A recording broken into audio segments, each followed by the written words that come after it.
it is a bit of a departure for Gresham College, I think. And I'm hoping it's going to be an interesting departure.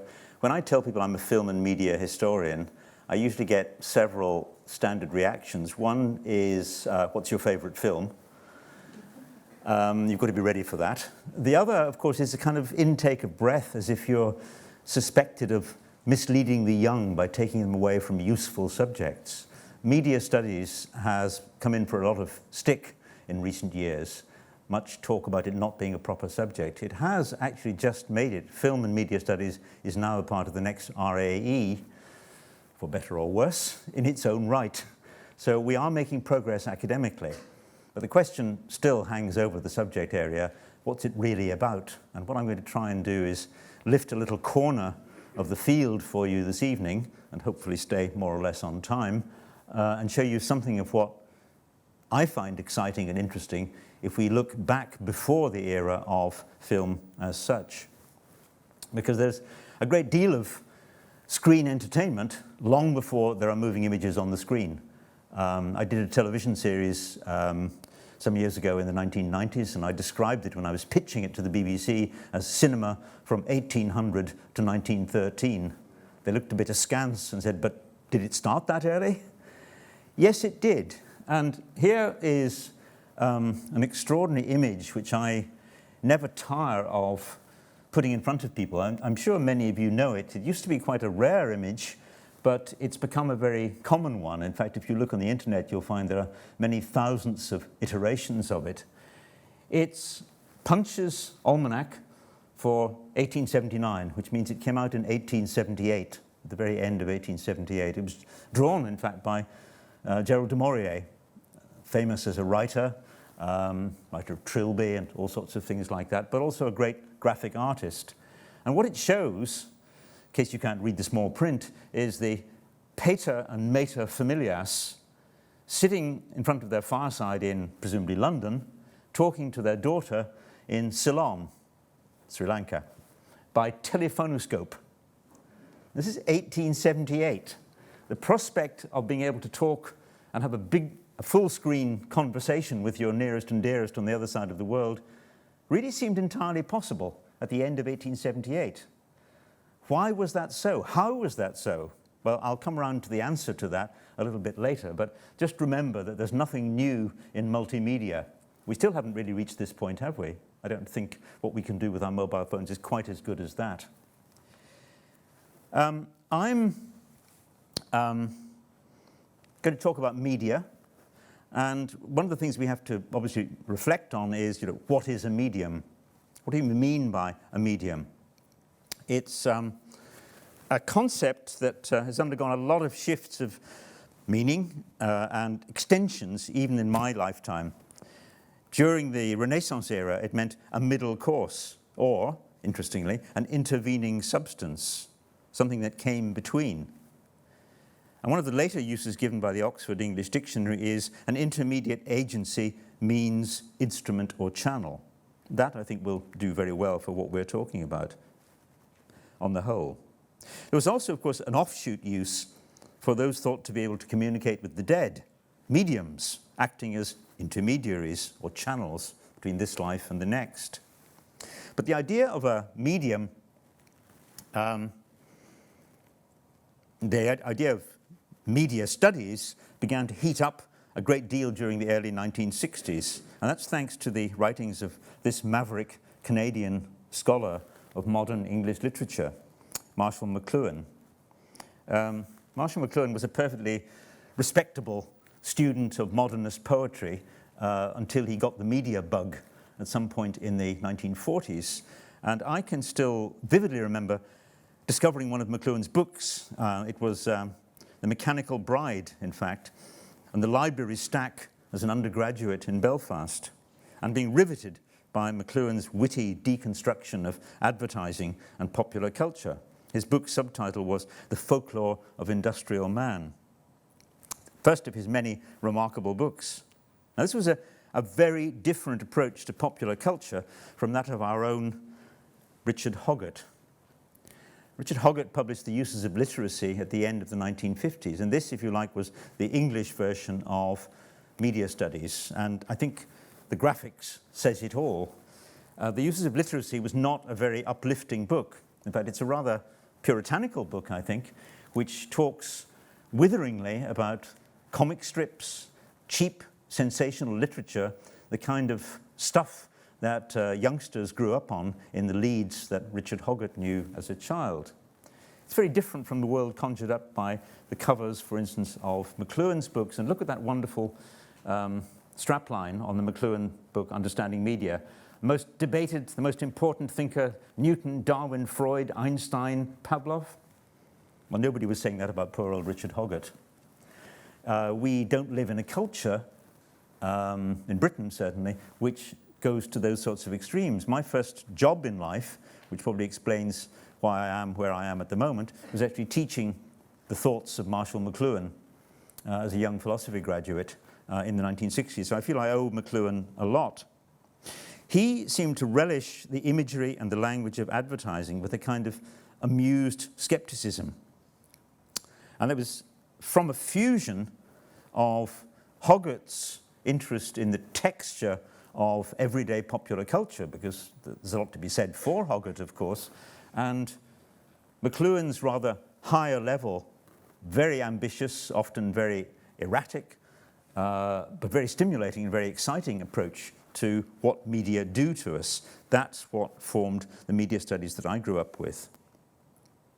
And around the 1960s, I attended some of Hoggart's seminars at the Centre for Contemporary Cultural Studies in Birmingham, and I was lucky enough to work with, in a very junior role, two of the other great figures in British media and cultural studies, Stuart Hall and Raymond Williams. So I mention these names to give you some sort of idea of what shaped my approach to media studies. It was fashionable to decry McLuhan for a long time. He was absolutely out of fashion, regarded as wrong about everything. But I am convinced that many of his key insights into the power of media were essentially right, even if his terminology was often rather extreme. When he said the medium is the message and then changed it to the medium is the massage, it was a typo that made him think of that. Somebody sent him a proof back with the E as an A, and he thought, yes, that's right, media do massage us. That gave him that idea. This sort of approach, I think, has been very stimulating. And it's also sparked a new reappraisal of McLuhan's ideas, a kind of reinvention of McLuhan in the work of J. Bolter and Richard Gruson, which I think is a very interesting and very important book. I very much recommend it to you if you don't know it. It's called Remediation, Understanding New Media. And it positions itself very clearly as taking McLuhan's ideas and applying them to new media. It came out in '99. It's become quite a standard work. There's a popular explanation of remediation. Basically, what Bolter and Gruson are saying, their opening example in the book, is that new media refashion, rework what older media did. They take the example of the desktop that we're familiar with from a computer. What is a computer desktop? It's a simulation, a remediation of a literal desktop that we might have on our old desks. And that process of updating, refashioning, is very much what our experience of new media has been for the last 20 or 30 years. I'm just going to mention one other key figure as a preliminary, and that is Friedrich Kittler. Kittler is much less well known than any of the figures I've mentioned so far, which is a pity, I think. It says something about the way that modern thought circulates. Many more people have heard of French thinkers like Roland Barthes, Michel Foucault. Very few have heard of Kittler, but Kittler, I think, is a very, very important figure in taking media studies in some different directions. He knew McLuhan's work extremely well. He died about 10 years ago. But he was also very influenced by the pessimism about technology of the German philosopher Martin Heidegger. And Kittler's best-known book is called Gramophone, Film and Typewriter. It's a very good book. But what I'm going to refer to and return to at the very end is his essay, The City is a Medium, which I think is very much my theme this evening. So how can we explore the multimedia world of around about 1900. I'm going to confine myself to London, which is not any limitation, because London, of course, was very much at the heart of the 19th century media revolution. That was because of its size, its economic power, its industrial and scientific history. And by 1900, London was at the center of the new technologies of all kinds. It had a population that was fascinated by these new technologies. But that has a history too, and I think we need to look back before we reach Hampstead Heath on a bank holiday around about 1900, which is that on that postcard. Let us go back to the late 18th century. Let's go back to the very first occasion when moving pictures were advertised as an entertainment. This is the rather extraordinary device known as the Eidophusikon. You can see it there. With practice, you can learn how to say that and spell it with no trouble at all, but it looks a little strange at first. I've been practicing for a long time. We only have one actual picture of what the Eidophusikon looked like in the 1780s, and that's it. It's a drawing. It's in the British Museum. Again, much reproduced. We have a number of handbills that advertise the Eidophusikon. You can see there on the right, there are many of these. What I'm interested in is the audience experience. And the audience experience, of course, is implicit in all of these media. And for instance, in this famous picture of the Eidophusikon, well, the only picture of the Eidophusikon, we've got some audience. Foreground interest, as you can see here. You've got somebody who's looking through something. What is he looking through? Sort of miniature telescope? An eyeglass of some kind? Well, you've got two children. You've got a lady and a man and a woman who appear to be more interested in each other than in the screen. That image of a sort of bits of audience will recur for the next 150 years. Because people are always trying to put the audience in the picture without necessarily knowing what the audience's attitude or interests are. The Eidophusikon was created by Philippe de Loutherbourg, who was a very successful painter who had deviated from painting into scenic effects at the Drury Lane Theatre. He worked for David Garrick, and he was famous for producing sensational settings, thunder, lightning, sound effects, brilliant stage effects. And he decided to go one further and create the Eidophusikon, which would put it all in a box and, in a sense, automate or frame the kind of experience that he was doing on stage. And that, I think, tells us something very interesting about the ambition. Several people have been active in trying to recreate the Eidophusikon. One of these is Robert Poulter, who has created 5 Eidophusikons. That's a picture at the bottom of one of the ones he's created for a museum in Germany. That's another image up there. And that is, over on the left, is what Robert Poulter's new model theatre version of the Eidophusikon is like. There's another version in Australia which uses more technology. But let's try and put that into the climate of the times. The Eidophusikon appears in the 1780s at the height of Romanticism in Britain. This is a time when painters, old-fashioned easel oil painters, are reaching out to achieve sublime effects in their canvases. And in fact, the Eidophusikon attracted Gainsborough. There's Gainsborough down at the bottom. He was fascinated by it. He even came along and helped de Loutherbourg apparently manipulate the Eidophusikon from time to time. And he built his own view box, which you can still see. It's in the V&A, I think. The view box had slides like that one on the top left created for it. And this is the kind of painting that de Loutherbourg himself was making. This is his famous painting of Coalbrookdale, the epicenter, the cradle of the Industrial Revolution up in Derbyshire.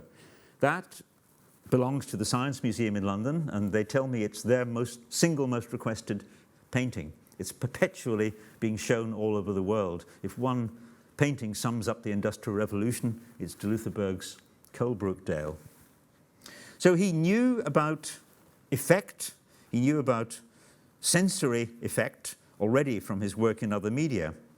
But what he did in the Eidophusikon, in this, was to put on a program of different items. And the most impressive of all, apparently, everyone writes about this who saw it, was Satan arraying his troops on the banks of a fiery lake with the raising of the palace of Pandemonium. This comes from Paradise Lost. He takes a scene from Paradise Lost and he has Satan rising up, surveying his multitudes. Robert Poulter has remediated that in his version, and it's very impressive indeed. So here we have a classic bit of remediation going on. Now, there are many different shows of all kinds after the Eidophusikon. The Eidophusikon had 3 seasons in central London in the late 1780s. Then the Loutherbourg either got bored or moved on, and actually he ended up as a faith healer, apparently, very successful and very popular faith healer. Gainsborough died at the end of the 1780s, and the Eidophusikon goes into kind of abeyance for a time, although people remember it and keep trying to reinvent it. But there are many other shows going on in London, many others, many more than I can list, with strange names. And interestingly, many of them are ringed around Leicester Square. Leicester Square becomes the kind of cradle of putting on sensational, spectacular shows. But one that is not in Leicester Square is Madame Tussauds Waxworks, which, as you can see there, was always up around Baker Street, where it still is, in fact. The reason I draw attention to that is because, of course, that's become a London institution. It's still very much with us. It's very popular. It's franchised. There are branches of Madame Tussauds all over the world. It was a waxworks created by a refugee from the French Revolution who had modelled the heads of those who were about to lose their heads in France when she came to London in search of a quieter life. But it did more than just display wax effigies. It put on tableaux, and this is an extraordinary picture. I think it's an extraordinary picture if I tell you what it is. It's an engraving from a lost painting. It shows the Duke of Wellington looking at a tableau in Madame Tussauds of Napoleon on his deathbed. The Duke of Wellington, who lived on to a ripe old age, had a season ticket to Madame Tussauds. He was a regular visitor. In fact, he had more than a season ticket. He had a special arrangement that when they put on a new exhibit, he got a note to say, come and see it. He wasn't alone in that, by the way. Queen Victoria and Prince Albert were also avid followers of Madame Tussauds and would have private visits to that and to many other shows. But the sight of Wellington looking at his old adversary, the man on whose defeat his fame rested, really, I think, strikes a very sort of eerie note almost. Why would Wellington, as an elderly man, have been so fascinated to go and see Napoleon, an effigy of Napoleon? This is telling us something. I'm not quite sure what, but it's definitely telling us something. We could explore it if we had more time. This is the beginning of the era of large screen entertainment in London in the 1790s, 1792, 1793. It's the opening of the Panorama, Robert Barker's Panorama, which stood on the corner of Leicester Square. The Eidophusikon, by the way, was in Lisle Street. And if you know Leicester Square, there's a little connecting street, Leicester Place, which connects the northeast corner of Leicester Square with Lisle Street. Just go up there and you're in Eidophusikon land. This is very valuable, to me, very valuable painting, because it shows the entrance to the Panorama. And if you go to that street that leads off to the right of Leicester Square, the top of Leicester Square, which is a big cinema here, you can still see that entrance. That entrance still exists. You can find it as a piece of media archaeology. It leads into a French cultural centre because where the Panorama once stood has become a French church, a circular church, which I believe was built on the exact ground plan of the Panorama. But more important, that's the outside of the Panorama. There's a big drum. Much more important is what was it like inside. We have no panoramas left in Britain, so it's impossible to see a panorama in Britain, you have to go to Holland or to Canada or to the Gettysburg panorama near Atlanta in America. There are a lot of panoramas, but none of them in Britain. That is a very good representation of what it's like to be inside the viewing platform of Panorama. It's an extraordinary experience. You really do feel that you're in a landscape. I've been to the Panorama in Canada, Saint-Anne-de-Beaupré, which is Jerusalem on the day of Christ's crucifixion, and it's an extraordinary experience. They even give you, or they rent you, binoculars that you can take a closer look. It's a very immersive experience. Panoramas became very popular in London from 1800 onwards. They start springing up, and they start springing up all over the world. And very soon, in the 1820s, moving panoramas become extremely fashionable. This is a rather wonderful book by my friend Erkki Huttamo, who has done a tremendous amount of research to rediscover this lost medium, the moving panorama. Almost none of these exist any longer, but he has found the documentation that allows us to imagine what they once were. And one of the most impressive of those was one of the absolute sensations of London in the mid-19th century. If you look at any guidebook for people visiting London in the 1850s, 40s, 50s, they will say, be absolutely sure not to miss Albert Smith's Ascent of Mont Blanc. Albert Smith had really climbed Mont Blanc, pioneer figure of climbing. He turned it into a show, which he gave at the Egyptian Hall in London. He gave the show about 2,000 times. Something like 800,000 people are reckoned to have attended Smith's Ascent of Mont Blanc. And he used a moving panorama. For the journey to the bottom of Mont Blanc, you have a lateral panorama, and then for the ascent itself, he had a vertical panorama. So this was quite a sophisticated show using moving roller images. Apparently it was very funny, and you absolutely were carried along by the sheer ebullience of Smith's performance. Now, it wasn't cheap. It cost 3 shillings, like the panorama, so it was presumably for a fairly select audience, but it was extremely popular for those who had the leisure and the curiosity and a taste for novelty, as well as travel. And of course, this is exactly the moment, I'm sure you're thinking already, when, of course, the business of travel, the modern business of travel, is packaged by Thomas Cook. Thomas Cook, who starts to do excursions in the 1840s. Then in the 1850s, he makes a fortune out of leading tours to the Holy Land and to Egypt. He organizes transport to the Great Exhibition in London in 1851. And here you have just a reminder of the scale of Cook's tours, Cook's excursions. But we're not going to go down that route for the moment. I will come back to that if you come along to my next lecture about the stereograph. Let's just stay with the panorama. There were many panoramas built in London.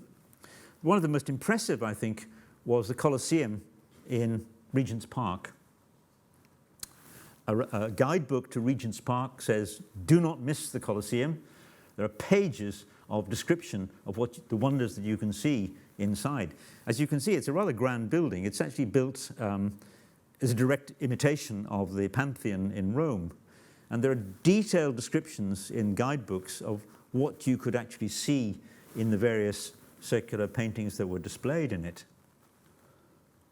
But it was opened originally to display what was considered the biggest painting in the world, the Panorama of London by Thomas Horner. Thomas Horner went to the top of St. Paul's, built a special observation post, shack they call it here, on top of St. Paul's, and he created this unbelievable picture of St. Paul, of London, as seen from the top of St. Paul's. This apparently was one of the wonders of the age, and it showed for a very long time indeed. It was widely praised and talked about. But while the panorama was packing in tens, hundreds of thousands of viewers for an immersive big screen experience, which is what it is really, A new variation on the panorama had also opened in the 1820s, and that's the diorama. Now, what is a diorama? A diorama is a translucent screen, a scrim, I think stage people would say, which has painted scene on it, but which can be lit from behind, from different angles, in different ways.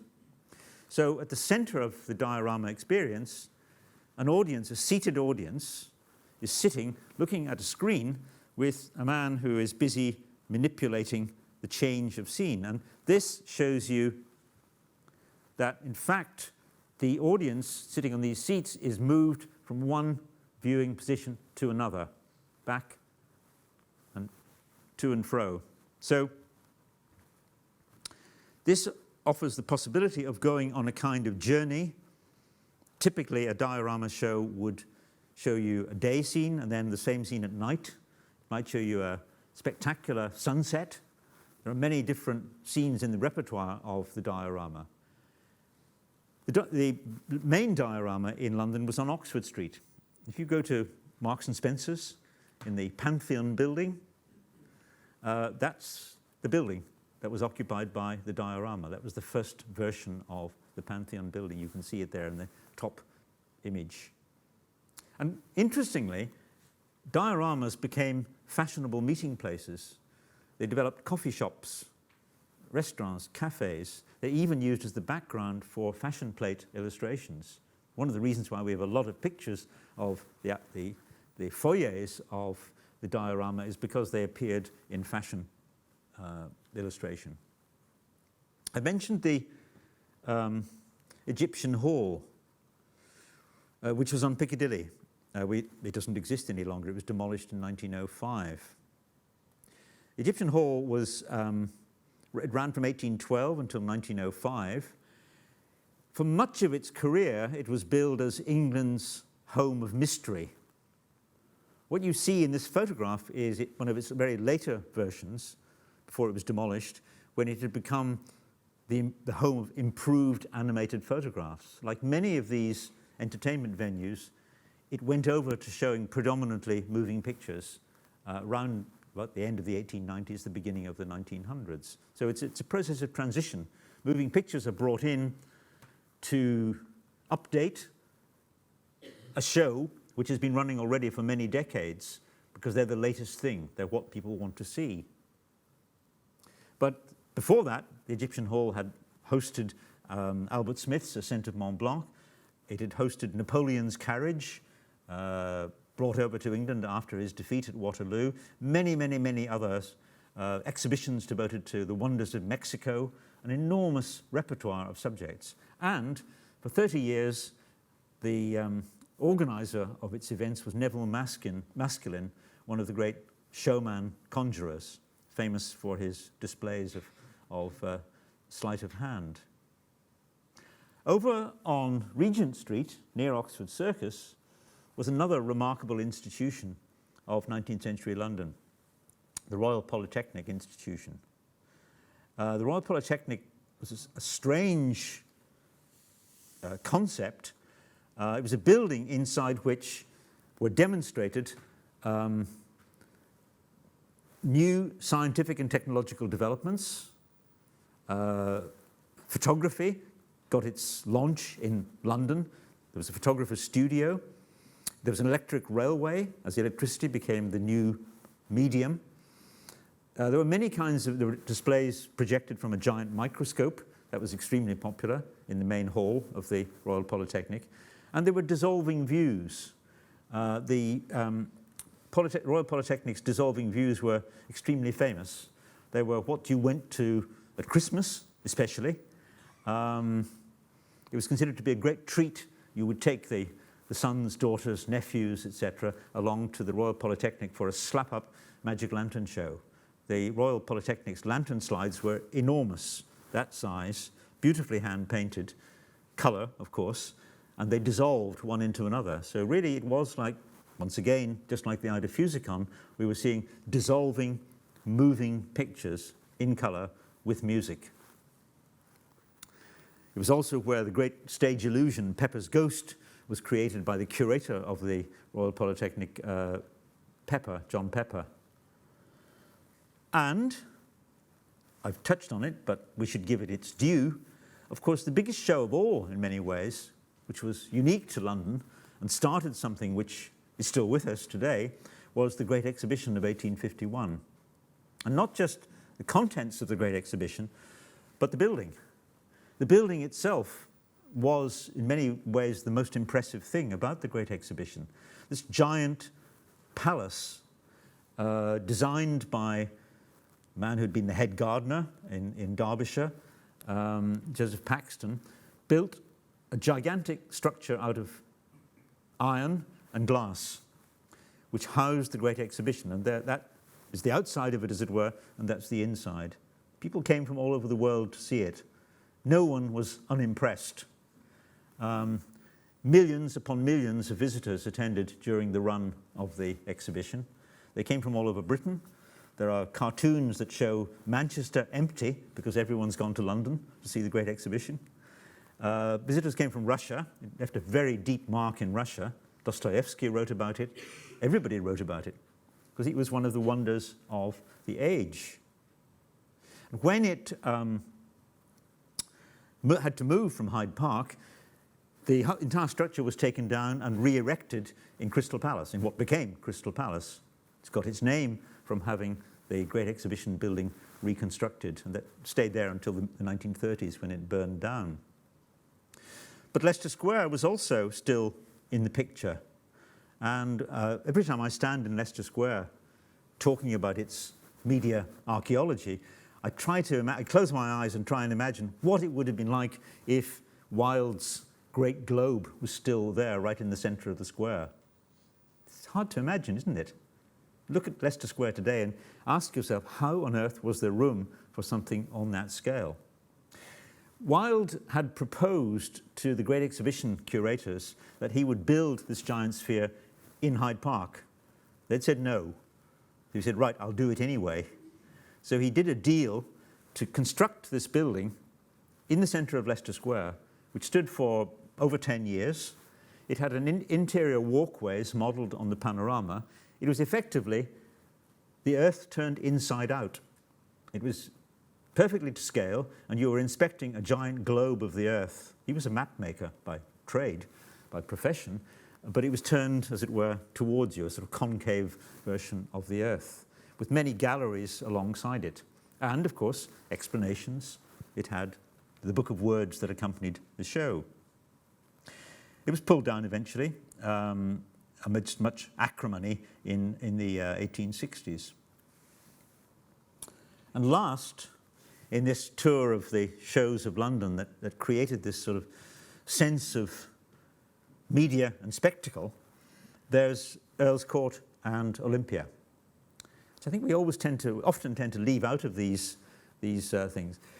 Earl's Court was opened in its modern-ish form in the 1880s.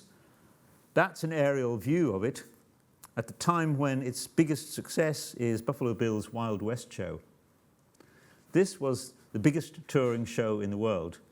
It brought hundreds, if not thousands, of performers to Earl's Court, and it packed in enormous numbers of visitors. Queen Victoria was a fan. She actually rode in the Deadwood stage, apparently. She was very intrigued. She loved meeting Buffalo Bill. She loved seeing all the indigenous people that he'd brought with him. And this really put Earl's Court on the map. And next door to Earl's Court in Olympia, during another of these great shows, the Empire of India show, because they did a whole series of shows based on different national cultures, a young electrician called Robert Paul installed some kinetoscopes and saw how people queued to look at the kinetoscope, and that gave him the idea which would lead to moving pictures on the screen. But the idea of the kinetoscope actually doesn't start with Robert Paul, it starts with Thomas Edison. Edison is an extremely important protean figure. I offer you two photos of the many, many, many images of Edison. This is Matthew Brady, the great early American photographer who photographed the Civil War. This is Matthew Brady's very formal, posed photograph of the young Thomas Edison. relatively young. He's just created the first version of the phonograph. That's another kind of picture, a newspaper picture of Edison at the close of 5 days and nights of continued work in perfecting the early wax cylinder type of phonograph, 1888. So Edison's breakthrough, what makes Edison a world celebrity, is the phonograph, which he created at the end of 1887 and launched on the world in 1888. That's the reason why Punch could show at the end of 1878 the telephonoscope in that cartoon that I showed you right at the beginning, because Edison's phonograph had taken the world by storm. It was the most famous single invention of the mid-century, or the later century. But nobody really knew what it was for. This tells us something very important about new media. When they're created, often people are not quite sure what they're for. A modern example of that would be the tablet, the little tablet computer. I'm sure some of you can remember when tablets were first put on the market. People said, well, yes, it's very nice, but what's it for? And then they discovered the uses of a tablet, and they were not necessarily what the creators of the tablet had thought of. This was Edison's list of what he thought a phonograph would be good for. It's quite educational, as you can see. He's thinking very much about dictation, and in fact the Edison company stayed in the business of dictating machines, wax cylinder dictating machines, well into the 20th century. This was the last incarnation of the original phonograph to disappear.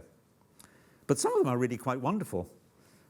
Speaking clocks, the preservation of languages that are about to become extinct, educational purposes, yes, connecting with the telephone.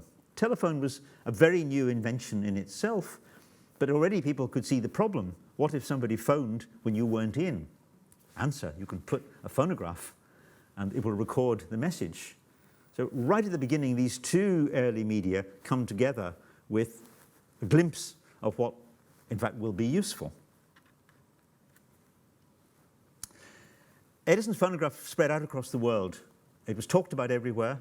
It enters fiction, it enters poetry even.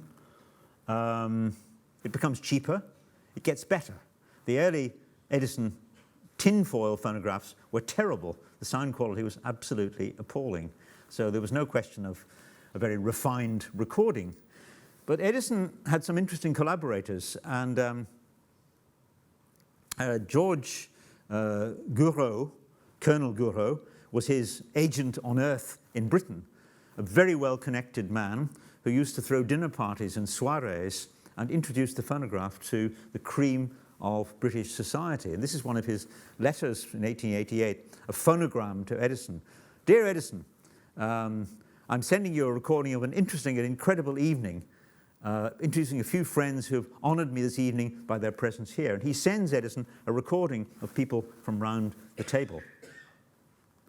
I'm going to play you the most famous of these early, that's Colonel Gouraud, who appeared, of course, in Vanity Fair, as all the best people would. Let me play you one of his early recordings. Right, here we go.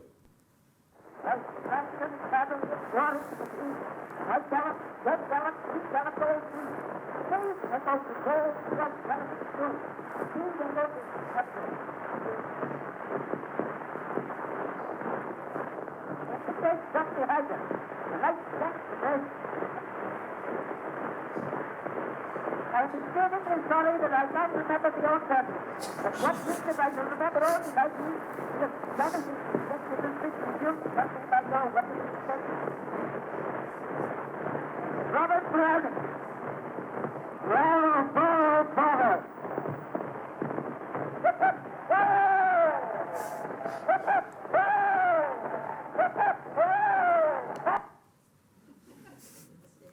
That's one of the cherished early recordings. There is actually a recording of Queen Victoria, which has only relatively recently been found, who was also fascinated by the phonograph in her considerably old age. A friend of mine devoted many, many years searching for the lost recording of Queen Victoria and published his book saying it's lost, but it has been found. Never say that anything is utterly lost. Browning died less than a year after that recording was made. And the Browning Society, which was a very big society, Browning had an enormous following at this point in the 1880s, gathered for the first anniversary of his death, and they sat and listened to this recording. This is a report from the Times of them listening to the recording of him speaking from beyond the grave, as it were. While in breathless silence, the little awed group stood round the phonograph. Robert Browning's familiar and cheery voice suddenly exclaimed, "Ready!" So here we have an interesting case in point of, as it were, the capacity of new media to collapse time and space and to create a sense of intimacy with the past, certainly with the past, possibly with the future. But Edison's phonograph was the first great invention that launched the modern media revolution. The second was the kinetoscope. And the kinetoscope, which he launched at the beginning of the 1890s, was essentially an attempt, the way he put it was an attempt to do for the eye what the phonograph had done for the ear. So Edison was being very much guided by the fact that in recording sound, he had preserved pieces of speech, sound. Could he preserve stretches of visual imagery in the same way? Very difficult to do. Took years of development. Much of the work was done by William Kennedy Laurie Dickinson, a Scots Frenchman who worked for Edison. But the result, eventually, in about 1891, 92, was the kinetoscope. The second absolutely transformative new medium created by Edison. That's what a kinetoscope looks like on the right. It's a wooden cabinet with a viewing point that you peer into. We don't have many photographs of what the early parlours, the kinetoscope parlours, looked like. There's one at the bottom there. There are only about a dozen altogether. They're almost all American. We have no photographs of the interior of an English kinetoscope parlour. That's a rather, I think, fanciful drawing up top there of a New York one. But what we do have, and this is very recent, I only got this picture earlier this year, we actually do now know where the very first Edison kinetoscope parlour appeared in London. It was on the Strand. I'm very proud of this photo. Edison's kinetoscope, I hope you can read it from there, on the Strand, next to the Adelphi Theatre, as it then was. Within a year, maybe 15 months, there were at least 10 kinetoscope parlours around London. On Oxford Street, one, maybe two. In the city, Broad Street, and all sorts of places. They kept popping up like mushrooms. There was even a trade in counterfeit kinetoscopes, some of which were made by Robert Paul, the young man who exhibited at Olympia. A book is coming out, it's going to be published next week, which talks about the kinetoscope in Britain, the result of a lot of research by two early media historians, which I think will show that the kinetoscope was a very big deal indeed from 1894 through 95 until 96. It was short-lived, but extremely important. And there we have a kinetoscope parlour, which is also featuring the phonograph. So linking the phonograph and the kinetoscope was obviously Edison's goal, and he did succeed in doing it to a certain extent. There were phonograph parlours where you could go in and play a piece of music or speech. You paid your money and you got to hear what was on it. What did the kinetoscope look like, you're wondering? If you haven't seen a kinetoscope, I'm going to show you a kinetoscope loop reconstituted by the Library of Congress in America, very nicely, done too. So this is Annabelle dancing.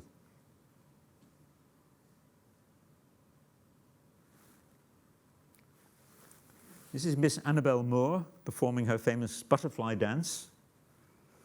She did about two of these, or maybe three of them, for the kinetoscopes. And she became incredibly famous as a result of it.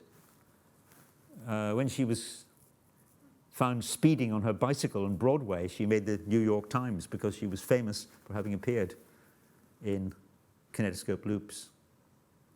This is a very early example of being very famous for appearing in motion on the screen.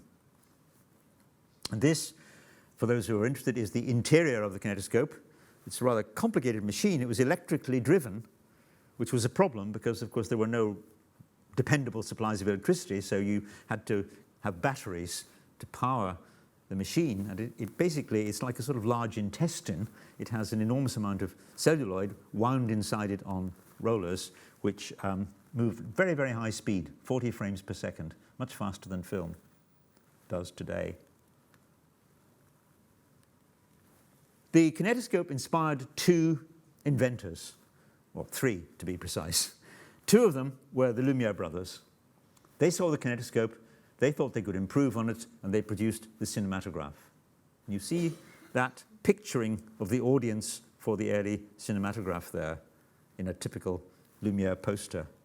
The other person that they inspired was Robert Paul, the young electrician that I've mentioned. And I'll show you one of Robert Paul's films in a moment. But basically, by March 1896, the two biggest music halls in London, the Empire on the left, the north of Leicester Square, and the Alhambra on the east of Leicester Square, where the Odeon Leicester Square stands today, were both featuring moving pictures.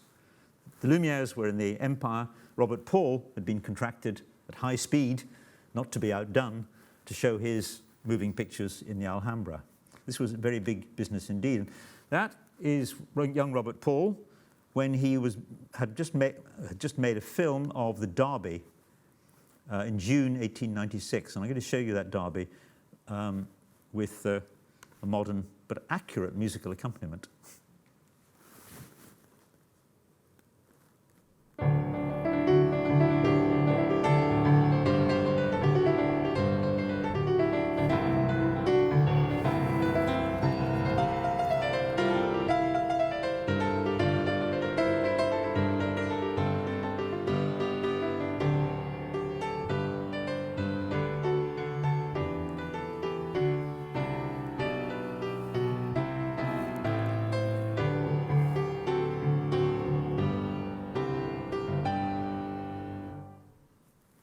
I say accurate, that comes from a DVD that I made for the British Film Institute some years ago.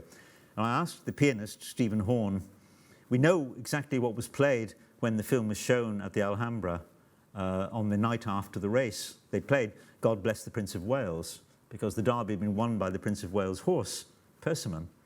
And the Prince of Wales, Edward, came along to see the film too, not that night, but later. We know that they played God Bless the Prince of Wales, and the film was encored 3 times. So I asked Stephen if he could do the honours when we were recording it. That's important because that's one of the earliest accounts we have of audience response to moving pictures on the screen.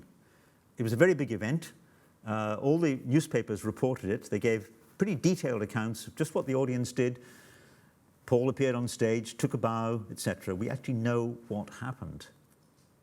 Now this is a very different case.